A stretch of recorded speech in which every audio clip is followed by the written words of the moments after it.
Want to access your Google Drive, OneDrive, or Dropbox, or connect with platforms like Google Classroom? You can link your cloud services to the myViewBoard app in just a few clicks. Click myViewBoard to access your settings and get started. Click App and Cloud Integration under the Settings menu to view all available services. Here, you'll see the cloud services listed. Click the link icon next to the one you want to connect. A new window will open. If you're already signed in, just choose your account. If not, enter your login details and grant access to link your drive to the myViewBoard app.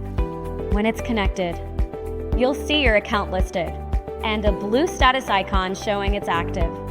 Want one to open by default in tools like File Manager? Click the star icon next to your preferred drive. You can unbind or switch accounts anytime by clicking the same link icon again. Now that you're connected, you can import, open, and save files from your cloud drives inside the myViewBoard app.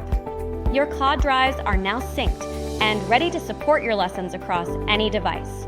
Watch our video on how to open and organize your files using File Manager and tabs in myViewBoard 3.0.